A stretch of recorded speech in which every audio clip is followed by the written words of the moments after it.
Well, it looks like Dave Chappelle has turned down a pretty noble honor, and I'll tell you all about it in just a second.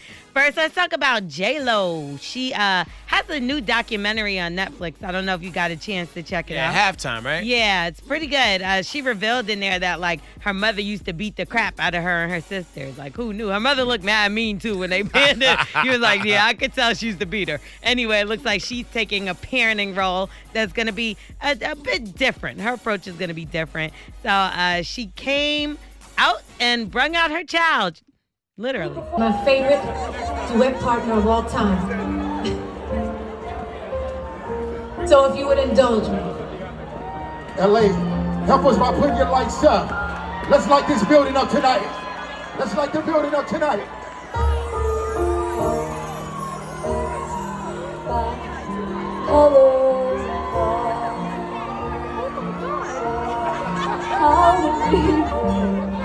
How can I love I almost can't tell who's who in that situation. Why is that so funny to me? Well, that's her daughter, Emma. She's 14, and she surprised fans by performing at Dodger Stadium. She brung out her daughter, and she goes by they. Pronouns is basically what J-Lo came to announce. She also performed with her at that Super Bowl performance she did with Shakira, which she said was the worst decision of her life. She should have never did it. Because she felt like they tried to play them by making them co-headline. And then, like, when you look at it with that optics, yeah, I agree. They Yeah. both got big tunes, and they both could have, like, held down a whole Super Bowl dolo. Now, I don't think I would have wanted to see a whole, like, Shakira Dolo and a whole... I like what they did, but whatever. Anyway, congratulations goes out to Jhene, Aiko, and Big Sean. They are reportedly expecting a baby, making this Big Sean's first kid, and Jhene Aiko's second kid. Now, the couple was spotted in Whole Foods by a fan who blew their spot up. Seems like they've been trying to be low about the whole situation. They seen Jhene looking very, very pregnant, and then it was confirmed by, friend. I am proud of Big Sean. Are you? They've been together for quite some time, too. Yeah, I'd have got her pregnant sooner.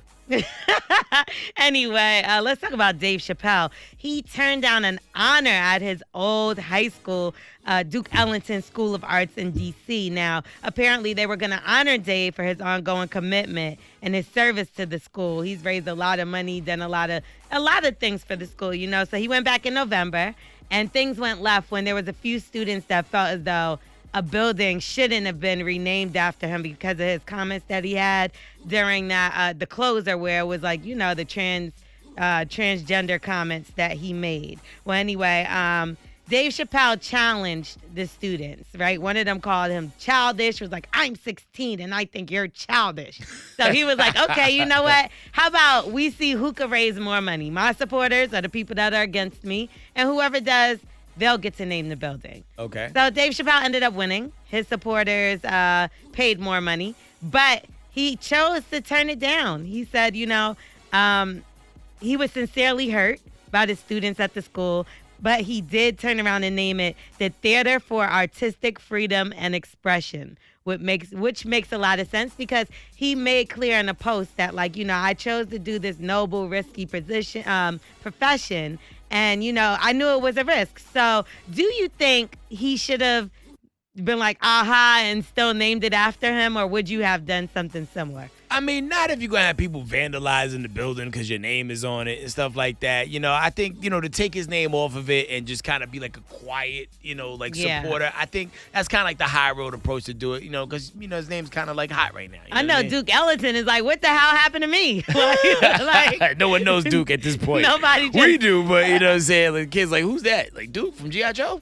I'm L'Oreal. That's the lowdown. You can follow me at Star and L'Oreal, Lorel, or I'm on the Hustle Show. That's messed up. How long do you get to keep your name on a building? Till people forget about you. Damn. And then like a new person comes through. Lord. Oh, it's wild out here. Thanks for that, Lo. Now, coming up next, a lot of y'all probably been out and about traveling, and I know y'all got some horror stories for this weekend, like the airports are looking different. Woo. You're stepping over people just to move around and get through and all that good stuff. We want to hear about your travel horror stories. Hit us up, 866-HUSTLE, I got some. 866-487-8538. You kind of at the end of one, ain't you? Yeah, I just came in from one. Pull up, 866-HUSTLE. We are the morning hustle.